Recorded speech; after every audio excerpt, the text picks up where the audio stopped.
the founders of Hyderabad were called the Qutub Shahis or the Golconda kings. So those guys, the founding king was from Iran, but it's not so simple.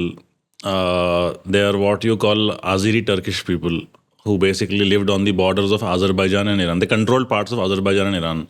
Okay. So the founders of Hyderabad. The founding king, his clan was this Turkish, Azeri Turkish tribe that lived on the borders of Iran. They lived in Hamadan in Iran, but they controlled parts of Azerbaijan and Iran.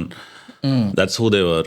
So South India had a lot of Muslim population. I won't say a lot, but on the coastal areas in the world were basically meant for globalization. All the people coming would come by coast. There were no flights, no. Right, They come by coast only. So coastal cities were actually where everything was mixed.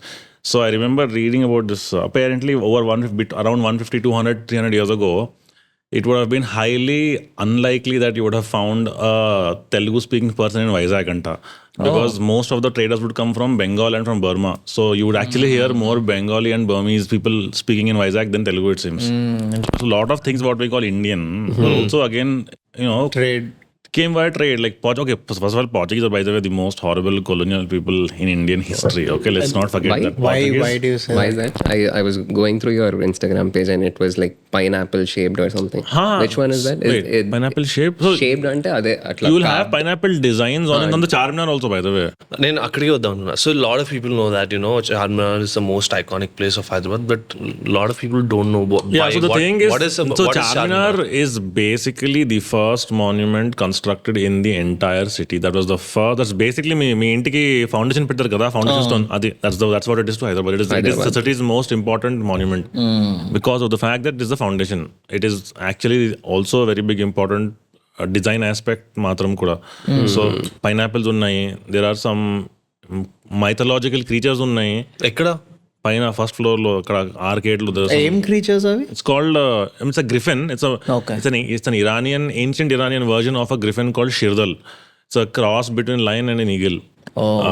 Then there are some Hinduism inspired motifs also there. Flowers.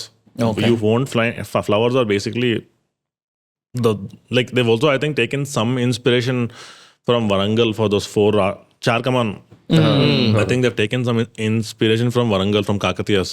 So it's a mix, a blend of Iranian and Indian designs. Junagadh was the one that acceded to Pakistan in Gujarat. But other states wanted to stay independent. So it's not just Hyderabad. See, Muhammad Ali Jinnah comes to Hyderabad and his meeting with the Nizam does not go well. And that is the end of the Pakistan thing. So Pakistan had no moral right, first of all, to do anything because Pakistan was created on the basis of Muhammad Ali Jinnah's two-nation theory. Right? He said Muslim majority areas for Muslims, Hindu majority. So what business does he have here? Hyderabad had 85% Hindus. Just because he had a Muslim ruler doesn't mean that.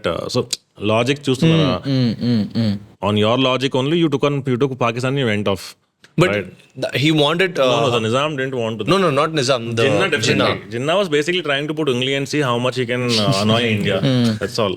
That's basically what he was doing. From 44, 45 itself, people were like expecting that something is going to happen. So Nizam basically, I mean, if you're the world's richest man with the second biggest state, you also would have maybe thought, okay, I'll also try to see, like, why can't I stay independent? His advisors were bad. Some advisors told him, just negotiate with the government of India, finish it jaldi, because they told him that logically, practically, and avadu, like, you can't stay independent surrounded by India, right?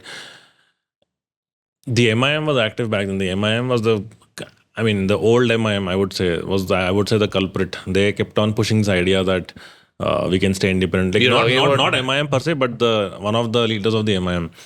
MIM ఉండేనా అప్పుడు? This started in 1927 itself. It started as a social organization in 1927. It becomes political in 1930s. The same families? No, not same families, no. That was completely different. So, okay. So MIM was revived after 50s again.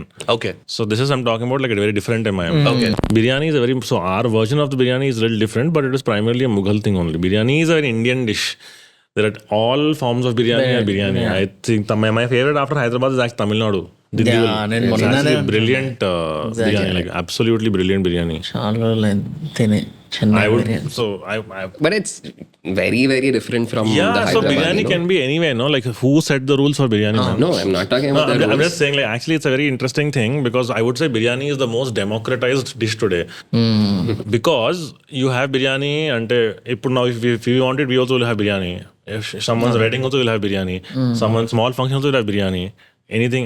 Biryani is now available for 100 rupees also and for 1,000 rupees also. Any occasion, big or small, that's how it has become. It's not like some fancy only elite people thing, right? Even though it is not meant to be.